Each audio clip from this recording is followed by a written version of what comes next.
Hello and welcome to the Success Showcase. I'm your host, Eric Lopkin from the Modern Observer Group. And with me, as always, is Chip Janiszewski from the Hapoiness and Success GPS. Chip, how are you doing this week? Doing great. How about you, Eric? I'm doing fantastic. Well, today we're going to be talking about evaluations. And I know that the word has a scary connotation, but what we're really talking about is how do you know when you're making progress? How do you know if something's working, both in your business, your career, and your life? I think a lot of it comes down to setting goals on paper and setting up some type of a tracking system so that you can monitor yourself. Number one, a combination of that and accountability. If you're working towards something, let other people know so they can kind of work with you on this and kind of check up on you to make sure things are going well, because nobody ever accomplished major things by themselves. So involve other people. That's very true. And setting up a tracking mechanism is very important because, again, otherwise you don't know when you've achieved your goal. And when we talked about goal setting earlier in the podcast, we talked about SMART goals. And the M in SMART goals was measurable. You need to have a way to measure what it is you're doing. So I always use the example of losing weight. If you just say, I'm going to lose weight, well, technically, if you lose an ounce, you've done it. But you need to say, I'm going to lose, 10 pounds, 15 pounds, however much it is. And you need to have an actual number to aim at. This way you know, okay, to date, I've lost 2 pounds, so I'm making progress. I gained a pound. I went back the wrong way. You need to have your goals specific enough so that there is a measure. There's a way to track your progress. Yeah, and it's also very, very important, though, to have the steps set up so that you can achieve that. You're not going to go on a crash diet and lose weight and maintain that weight loss. But if you set yourself up on a program where you're starting to take a walk every day, or you're not eating junk food and that kind of stuff, and you do this on a daily basis and can really declare a daily victory in doing this, you know that you're going to start losing the weight. And the proof is in the tracking mechanism, because you're going to see that going off. But it's so important to set yourself into a daily routine to make sure, especially things like weight loss and that kind of thing, happen. All right. An excellent example of that is the Fitbit. So many people are using these smartwatches, and it tracks how many steps you take. And it sets up specific goals for steps per day. So you know you need to take this many steps and you have this much time to do it in. And it tracks your progress. Yeah, and actually, if you're working for larger companies, there are actually insurance incentives and this and that or whatever for you actually proving the results on that. I know that my wife, who works at the Hartford, did that for a while. She was actually tracking her steps and so on and so forth. And a really funny side story is one day she forgot to bring that thing there, so she made me put it on, and I was just stepping backwards and forwards at my desk to kind of get the weight up. Don't listen to that, Hartford, but it was pretty funny. So both of us lost weight that day. There you go. But the point is, you need to have a way to track it. And to track whatever your goal is, it starts with setting the goal up properly. Now, of course, you've got tons of different metrics you can look at depending on what your goal is and what you're doing. I mean, if you're working on a website, you can use website traffic as a metric. If you're working on social media, you can use Facebook likes or shares, or there's many metrics you can use. But the key is figuring out which of these actually matters to you. Like, I've worked with clients on marketing campaigns, and they've come to me and they go, it's going great. We've got 8,000 Facebook likes. And I've asked them, okay, that's great. You've got 8,000 Facebook likes. But how many of them have actually contacted you to become a customer? If you're running a business, Facebook likes are all well and good, but they're not going to pay the bills. The trick is, how do you turn them into a customer? So the metric I had them look at is a conversion rate. How many of these Facebook visitors did they convert to customers? So using the right metric is very important. Yeah, it's also a good idea to set up a couple of different ways to try and get the business in. So in tracking the results of each method that you're using. I mean, this goes way back as far as big advertisers and so on and so forth. You try a few different commercials and see which one is drawing the most traffic in there. And in smaller business, what's effective and works, keep doing that. But also you have to keep changing things too, because the times are changing quickly too. We've talked about that quite a bit. Absolutely true. You need to be able to test what you're doing to make sure it's meeting your goals. In terms of web advertising and websites, they call it A/B testing, where you're sending out 2 different campaigns or have 2 different websites set up, and you send it to different audiences, and you see how each one performs. By testing what you're doing, you get to see, okay, this is getting me closer to my goal, this isn't getting me closer to my goal. So it's very important to keep an open mind and say, okay, now how can I do this better? This looks like it's working, but maybe we can improve it a bit. But yep. all of it is about measuring what's happening. Yeah, I know. We've talked about networking quite a bit too. And one of the most important things that people should be doing is preparing their commercials based upon what their value added is and that kind of thing. And it's so important to have a few of those prepared and to track your results on that. This is one of the things that was taught in B&I, is that if you prepare several different commercials, see which ones are working and bring those back periodically. So it's really important when you're out there in a networking atmosphere too, because the biggest reason that most people fail in networking, number one, is that they don't prepare commercials ahead of time. And number two, if they do, they're not tracking which ones are doing well and which ones aren't. So it's an ongoing process when it's coming to that too, because networking is just another form of business promotion. That's absolutely true. Whatever you do, you need to have a measurement set up to figure out if it's working and if it's getting you closer to your goal. In terms of networking, it can be, how many follow-up appointments did I set using this? How many people came over to me to say, oh, hey, I was interested in your commercial. I want to find out more. You have to figure out what metric to use to get closer to your goal. Now, business people are inundated with metrics, but it doesn't necessarily mean they're using the right ones.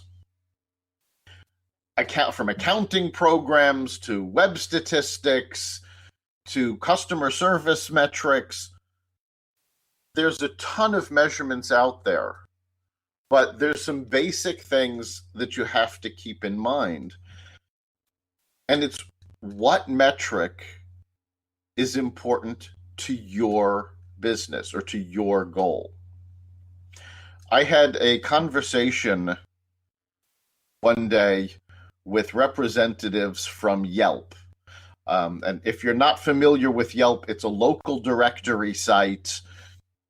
They have directories all over the country to help people find businesses that are right near them.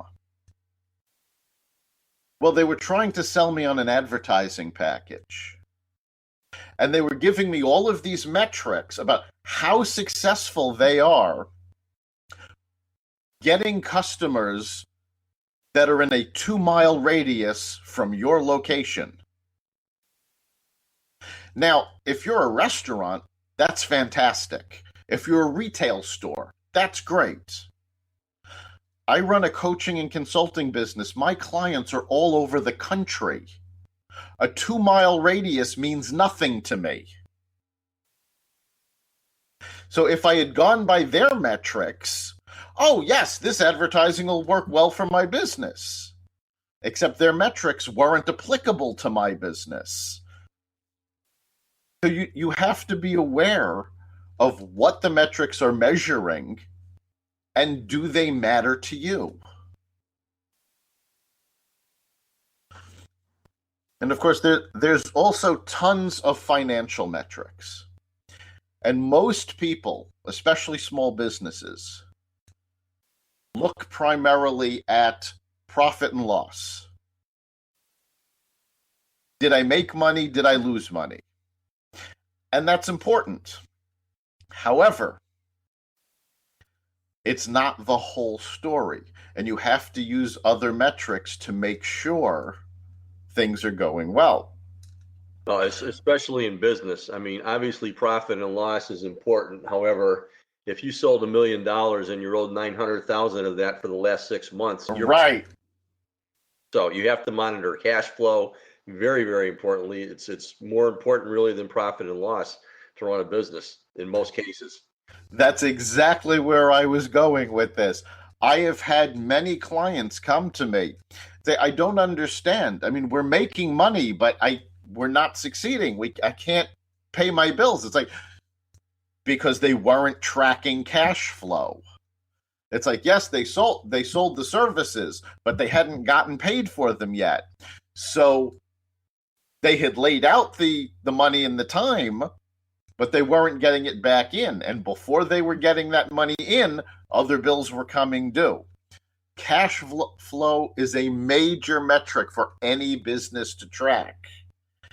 Yeah, absolutely. And, as a lot of people know out there, I do have an accounting degree, and there are two methods of accounting. And for business purposes, for profit and loss, the first one is called accrual accounting, which is basically realizing the income when you sell something and when you realize the expense without taking a look at cash. But the cash basis is actually when you get paid and when you spend the money. In a lot of cases, that is very, very different. And for tax purposes, most of the time you're going to get taxed on the cash basis also. So while it's important to have a handle on how your business is doing from a production standpoint and monitoring expenses type thing, it's so important to monitor the cash flow at the same time. So you need to set up a system to take care of both. And if you can't do it yourself, you should have a good accountant to kind of keep a handle on that for you. And that also brings up an important point. Very often, it is so much easier to have somebody else measure the metrics. Because let's face it, as no matter how hard we try, we all have our personal biases. And I mean, I'll go back to using the weight loss example. I have to lose 10 pounds. Well, this week I lost 9/10 of a pound. I'm going to count that as a pound, okay? Because, that's my bias. Because I want to feel that I've made more, progress. However, my doctor may not look at it that way. If the weight loss is medically necessary, he's going to look at every ounce differently. It's a good idea to have somebody else look at your metrics, look at what you're measuring and how you're progressing. It can be a professional like an accountant in terms of financial metrics. It could just be a friend or a coworker if it's a personal goal. Somebody to hold you accountable, bounce ideas off of, and say, look, you said you were going to do this, but you haven't really made that much progress. Yeah, the accountability side is so huge. And many instances, if you have a good accountant, he can set up a system for you to monitor that. But it really is important to check in with that person or, an advisory board or whoever you're working with as a business to run these results by, because otherwise it's just you and yourself, and you can get away with whatever you want to get away with, which most times will not lead to progress. And we've all had situations where when left to our own devices, we'll either do what's easiest rather than what'll actually work, or what we feel like doing that day. I mean, let's face it. Again, I keep going back to the weight loss example. If you make plans, you're going to exercise every morning. You know there are mornings that the alarm goes off and you're like, I just don't want to do it today. I just, I'll exercise tomorrow. And you hit snooze, you roll over. If you do it once, not a big deal. If it becomes a regular basis, you've kind of given up on the goal. So it's important to have somebody else help you through both measuring and motivation. Yeah, and if you have an accountability partner, somebody that is doing his or her own thing while you're doing your own thing that you can go back and forth with from time to time, it's a really, really good thing to have, because that way at least you have somebody that you're talking to and both of you are working towards goals and so on and so forth, and having a little bit of accountability is so important. Now, we mentioned about finding the right metrics. And again, the right metrics depends on what it is you're actually trying to accomplish. Well, that in itself goes back to something we had discussed previously, which is, why are you doing it? The goal is a what, but choosing the right metric can also depend on why you chose that as your goal. Again, using the weight loss example, you've decided you want to lose weight. Well, why did you decide that? If you decided it because your doctor told you you're 20 pounds overweight and it's bad for your health, your metric is going to be those pounds. However, if you made that decision because you've got your 25-year reunion coming up and you want to fit into a smaller suit, then the pounds aren't the right metric, inches are, because you want to lose inches off your waist and fit into the new suit. So it's the same goal, I want to lose weight, but how you measure it depends on why you're losing the weight. So you really have to understand the why behind your goal. Why is it that goal is important to you? Yeah, I mean, and as you mentioned, I mean, it could be the weight thing, but it's really important. You mentioned the shape too, and a lot of times you may not be losing as much weight as you thought you were going to lose pound wise. Wherever you may be looking much better than you did before and getting compliments and so on and so forth. And remember out there that muscles weigh more than fat does. Yep. So in a lot of cases, you may be not losing as much weight as you thought you were. However, if you've been going to the gym and so on and so forth, you're looking really, really good. And to me, that's a whole lot more important health-wise also, metabolism and that kind of thing. So there's a couple of different ways, and don't get hung up on one or the other. But if you're making progress, you're going to see it just in the way you look. Right. So you need to figure out why this goal is important to you, because that's going to help you decide how you measure it. Now, once you've figured that out, you need to stick to a measurement. You can't switch halfway and expect to maintain the momentum towards your goal. And I mean, little changes can make big differences. And I will use as an example the Mars rover program that NASA did a number of years ago. NASA made all of their calculations and everything was set to go. And the rover gets to Mars and crashes headlong into the surface of the planet. Because when they were doing the planning, they did everything in feet. But when they actually executed, they did everything in meters. And those are not the same measurement. No, it isn't. And that measurement caused a catastrophic failure, causing the Mars rover to crash into the planet instead of land. You need to keep your metrics steady. If you start with a metric, you need to follow through. Now, you can add metrics, but you always need to make sure that you've been consistent along the way.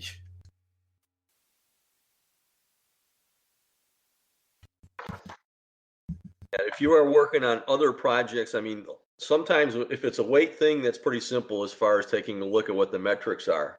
However, if you're doing a larger project at work or something, say you're trying to increase productivity and so on, and you have a shop that's full of machinery and so on, and you're identifying where the constraints are and so on and so forth, that's something where you're going to be tracking probably several things. You know, number one, you'd identify where the constraint is and try and increase capacity there to speed the whole process up and monitor that.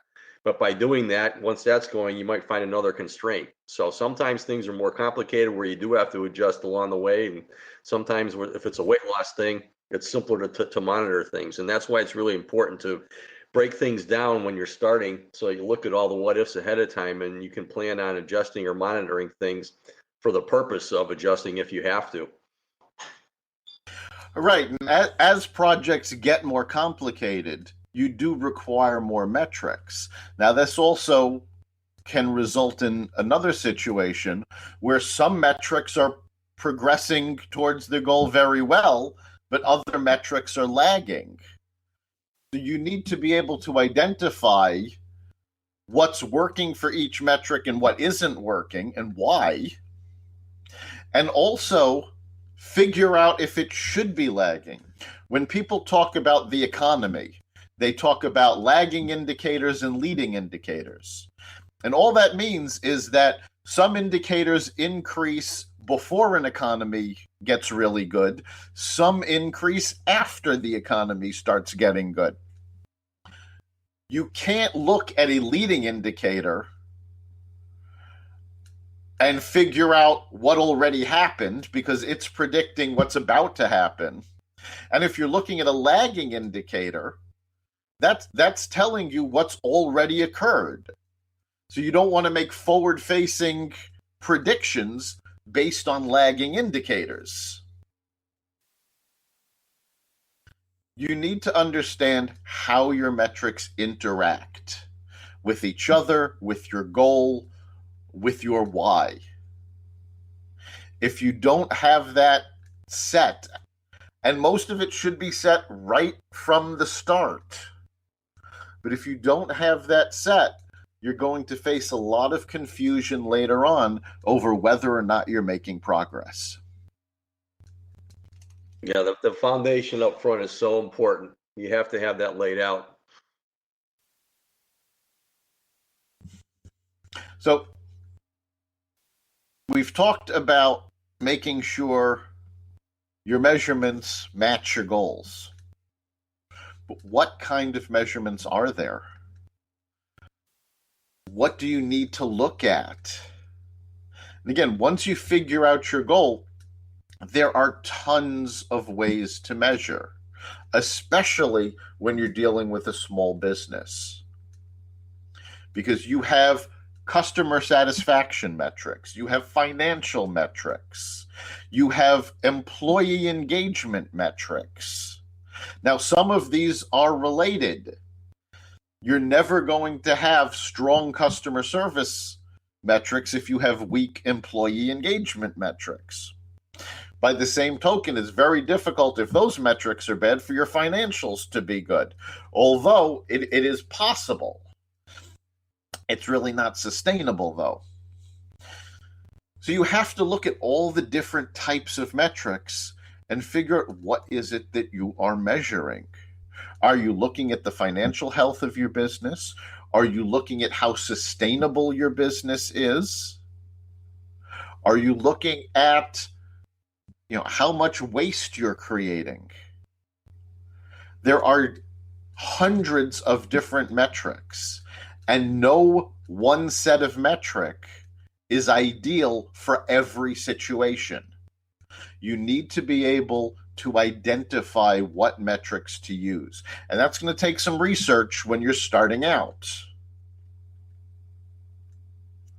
Yeah, we've talked a lot about the E-Myth and other things as far as the business goes, but you definitely have to take a look at all those different things, because as you mentioned, you have to have good employees and customer engagement strategies, not just good employees. It's not just going to happen, but you have to lay out these systems ahead of time and track the results of them. And it's a combination in a business. You have to look at customers, you have to look at your own employees, you have to look at sales, you have to look at cash flow. So there's several different things that you have to be tracking at the same time to make sure that you have a business that's running properly. And it does differ from industry to industry and what's important to you, but they do have to be set up and monitored. Right. And a business is a very complex organism. And because of that complexity, it takes a lot of different metrics to measure what's going on. Now, if you're working on your personal growth, that can be broken down a lot simpler. What is your ultimate goal? I want to learn a new language. I want to lose weight. I want to increase the number of books I've read. Whatever it is, for personal growth, you can use much simpler metrics than you can in a business. However, those same metrics from businesses can be adapted to your entire life. I mean, certainly all of the financial metrics that run in a business, you can run those same financial metrics on your life using salary, your salary as income, costs as expenses. The same metrics can adapt to different situations, as long as you're aware of what you're measuring and you make sure it's the correct metric. Yeah, and we have talked a lot about personal strategic planning too. I mean, business, it's pretty simple. You have to plan for your business growth as far as business development, how you're going to get it done, and profitability. But on the personal side of things, it's a whole lot more than just your profession, and that's why it's so important to find out your personal why, what gets you out of bed every day, things to shoot for besides business, besides professional things. Could be vacations, could be family time, and so on and so forth. And these are things that need to be tracked as part of your whole personal picture, as you were saying. So it's got to be put all together. Right. If a major goal for you is to spend more time with your family, the metric you should be using is how much time. And you should actually measure when you spend time with your family and make sure you're putting in that time, if that's your goal. But you do need to measure your goals, whether they're personal, whether they're business. If it's personal growth, if it's business growth, whatever it is, you don't know if you've succeeded if you don't measure it. So we're coming up on our time here. Chip, what would you say is the big takeaway you want our listeners to have this week? When it comes to goal setting, write down what your goals are and set up the measurement systems ahead of time and have them in writing so you know exactly what you're tracking, and make sure that you keep to it. That's an excellent point. My takeaway for this week is to make sure you're measuring what matters. There are so many different measurements out there. Some of them may make you feel great, but they may be irrelevant to what your goal is. So make sure you're measuring the right things. You've been listening to the Success Showcase. We're available every week at blogtalkradio.com/Success Showcase. You can also find us on demand on the Podcasts app and the Apple iTunes store. Remember, make this your best week ever and make next week even better. See you then.